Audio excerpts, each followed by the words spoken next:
Nandito naman inyong future teacher at ngayon ituturo ko kung paano gumawa ng PPT ng may mga shortcut or controls. Tara! So guys, na-open na natin ang ating laptop. At ngayon, ituturo ko na kung paano gumawa ng PPT at ang tamang paggamit ng laptop. Ang unang gagawin ay kapag inopen mo ang iyong laptop ay mag-refresh ka muna ng 3 beses.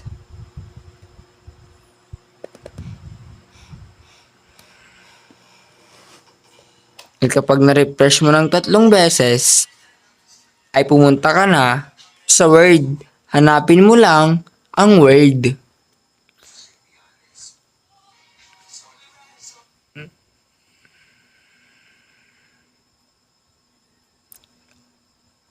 At ang makikita mo sa Word ay ganyan.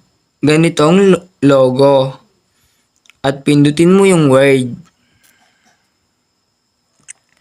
At gagawa tayo ng letter. Pero ang gagamitin natin ay blank muna. At ngayon, tayo maglalagay ng title. At ang title nito ay letter.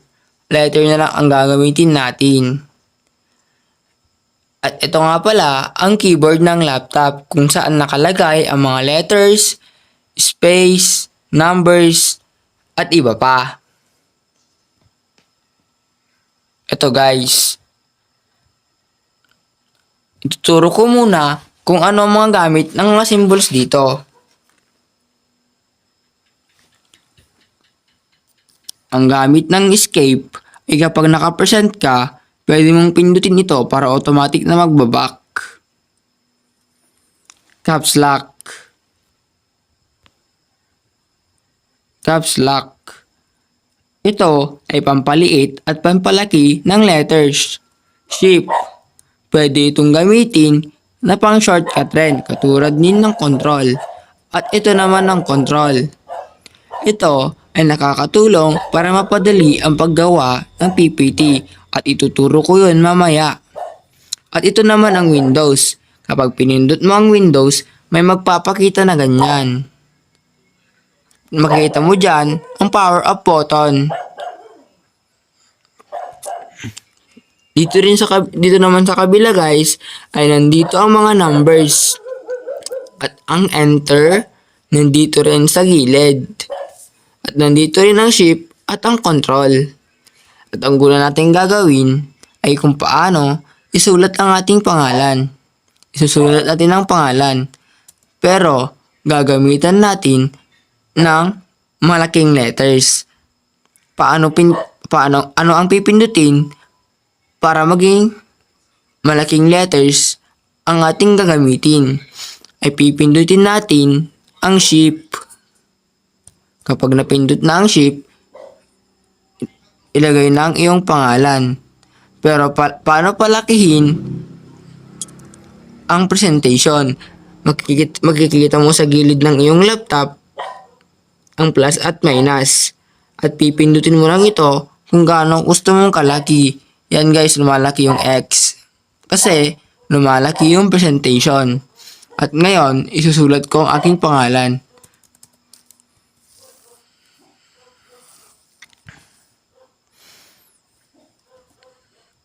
Pero sa malalaking letra lamang. At kung gusto mo namang maliit, ang gagamitin mong letters ay pindutin mo ulit ang shift. Ang shift ang caps lock. Kapag natapos mong pindutin ang caps lock, maliit naman na letters ang lalabas. Yan guys.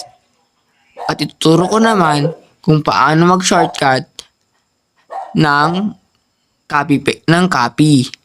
I-highlight lamang ito at pindutin ang C. Pindutin ang control at ang C. Kapag napindot ang control at ang C, ay ang gawin mo naman ay pindutin mo ang control at saka ang B. Kapag ipindot mo na ito, yon guys, mapipaste na yung kinapi mong mga word. At ngayon naman, ay kung paano lagyan ng kulay yung nilagay mong mga word. Kunwari, i-highlight mo muna, highlight mo muna guys, i-highlight nyo muna, tsaka makikita nyo sa taas yung color red. Magpimili ka doon, may marami kang pagpipili ang kulay kung ano man ang matipuhan mo. Yan guys, red. Red yung aking napindot, kaya red ang nagpakita na kulay ng aking word.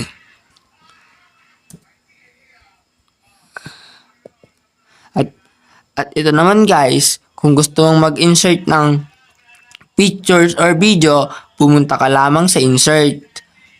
At pinutin mo, kapag pinindot mo ang insert, may magpapakitang table, picture, shape, icons, at marami pang iba. Pero ang pipindutin mo na lang ay ang pictures. At ang pipindutin mo ay kapag may na-download ka na, ay this device. At pupunta ito sa iyong files at pindutin mo ang download. At maghanap ka ng anumang pwede mong i-upload, katulad ng aking national ID. Ganyan. At kapag ganyan at gusto mo namang ipalit ang presentation, ay pindutin mo lamang ang minus. Ganyan. At pwede kapag gusto mo namang lumaki, i-plus mo ulit. Ganyan.